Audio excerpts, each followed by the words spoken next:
Hi everyone, and welcome to part 2 of your online Learning Foundations course. I've really enjoyed watching from the side as you have shared wisdom, ideas, tips and strategies with each other throughout the first 2 weeks of the class. As Christine explained, I'm going to be taking over now for facilitating the second half of the class. This kind of facilitation is very different from the facilitation in the first couple of weeks. And I'll explain that why we designed the course this way in just a little bit. But I wanted to just mention that when you are teaching in an environment that's really heavy on discussion, it can be a lot like doing qualitative research. You're really watching the students engage and interact, and you're getting to know who they are from the inside in a way that is rare, I think, in face-to-face discussions, because in face-to-face, many students don't participate to the level that they do in online discussions. And some of you pointed that out during the discussions of the first 2 weeks, how you shared a lot more of yourselves than you would have in a face-to-face environment. So this can actually be an advantage to online learning. You're kind of doing qualitative research on your students, on who they are, which is why so many online instructors say that they feel they get to learn every student in the online environment much more so than they do in the face-to-face. So it's been lovely to do qualitative research on you, learning a little bit more about who you are, your teaching philosophies, your creative kind of bent, and just I've got a lot of ideas from you. So I decided to start us off in a way that pulls from those ideas and also gives you a step inside of my brain as a designer. I'm creating 2 welcome videos. This first one is an invitation into my brain so I can make explicit some of the things that Christine and I look at when we're designing together. Christine shared some very wise words with you actually in the last video about pace and flow in an online course.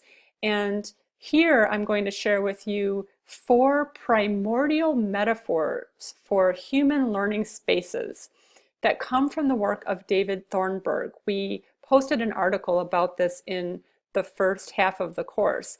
And these primordial human learning spaces have been great metaphors for me as I engage in instructional design. I hope they will be for you as well.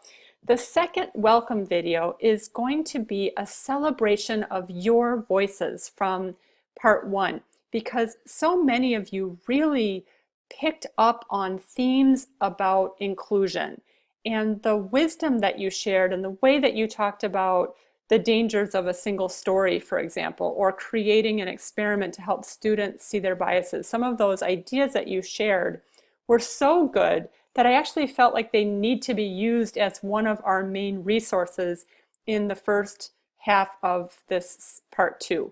So, that second video will lift up and celebrate your voices and create a learning object that you can use along with the other learning objects that we have put in week 3.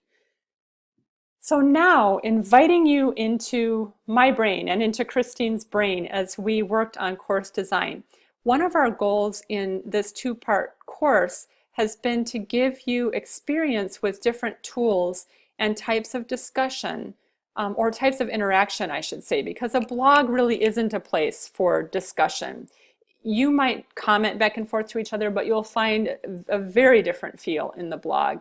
Wikis are a place where you can have really good discussions depending on how you set it up. But the way that we're going to be using wikis is really more as a collaborative creation of learning resources for one another.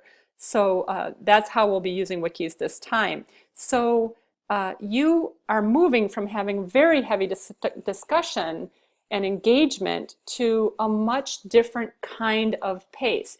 An equal amount of time spent in the course, but a much different pace. Why did we do that? We based that change of pace and flow on this work that I mentioned by David Thornburg. So I'd like to share with you his 4 learning metaphors. So the first learning space is the campfire.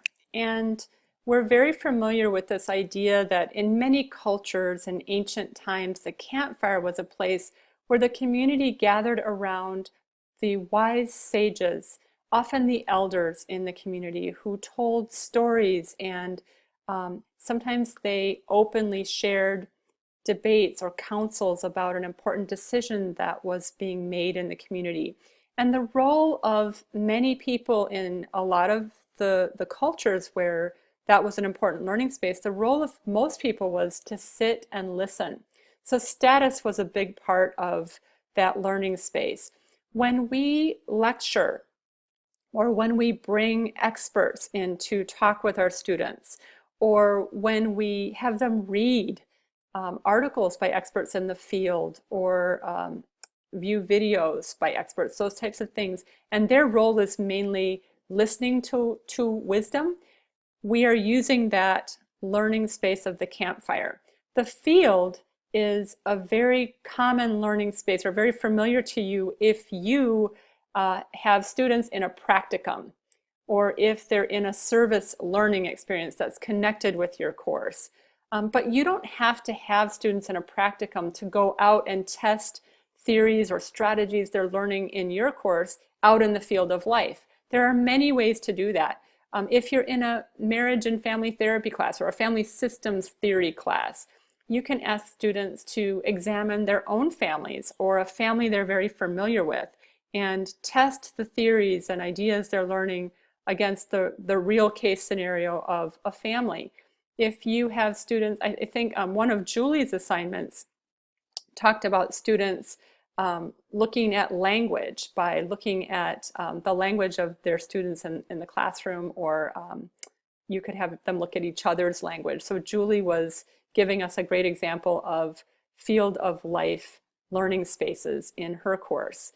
The watering hole, this metaphor of the watering hole is about learners themselves or community members at large sharing knowledge and wisdom and sharing their tips, practical tips as well with each other, and also informally sharing some of their dreams and visions. So discussion forums are a great example of watering hole, although often because people can be such wise sages themselves, I see that as a wise sage sharing between peers.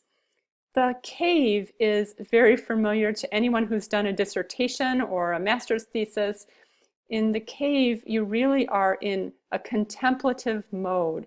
You're delving deep into resources and you're reflecting and maybe processing and maybe writing or creating something based on your own internal processing of new knowledge and wisdom. So the cave is, when you have students do a research paper, you're sending them out into the cave. And very often in online learning environments, people will get so excited about what happens in discussions that they will create a course that has discussion after discussion after discussion, week after week, and students can get exhausted from this very, very quickly. They can actually really be engaged and enjoy and learn a lot in the discussions, but if discussion is really the sole tool being used for engagement and learning in the course, students can burn out very quickly. So I invite you to take a look at these 4 metaphors, and as you enter into learning in the second half of the course, think about how it feels from your perspective as a learner to enter into more cave-like experiences. The way that we're using the blog, the way we're using the wiki, we will be coming out of the cave to share our learning with each other, but it is definitely more of an introverted kind of pace in these second couple of weeks. So some of you may actually feel abandoned. I've had students use that word, that all of a sudden they'd had this lively interaction with their peers, and now it's so silent. And for them, they prefer that more extroverted kind of interaction. For other students, they'll tell me this was such a huge relief. So here's my suggestion. Forecast clearly what you're doing and why you're doing it. Tell your students, we're moving into a cave experience, and here's why. And we're going to exit the cave again the following week, or whenever it's going to be in your course. We're going to exit the cave again and go back into another discussion forum. So you're varying the pace. You know your students far better than I do, so you know, I think, how to vary that pace with them. But if you ever want a thought partner about it, of course, myself or Christine would be happy to do that with you as well. The other thing I'd like to ask you to do is think about the tools that we're using and how we're using them. You're going to be using blogs in two different ways. One way is a brainstorming kind of blog where you're actually sharing different lists of inclusive practices with each other with the goal of borrowing from one another and keeping your own list of inclusive practices that you want to bring into your courses, or just remind yourself of as you're teaching and planning your teaching each week. The second activity will be a wiki activity where you're actually creating a learning, you're creating learning for one another about different kinds of disabilities and how to help improve access to students. So see how these different tools feel, imagine your way into how you would use the tools in your own courses, and of course ask any questions along the way in the raise your hand forum. Once in a while a discussion will actually sort of blossom in that forum, but don't feel compelled to participate in that. Thank you so much. I hope you find this helpful, and on to the next video with a celebration of your voices.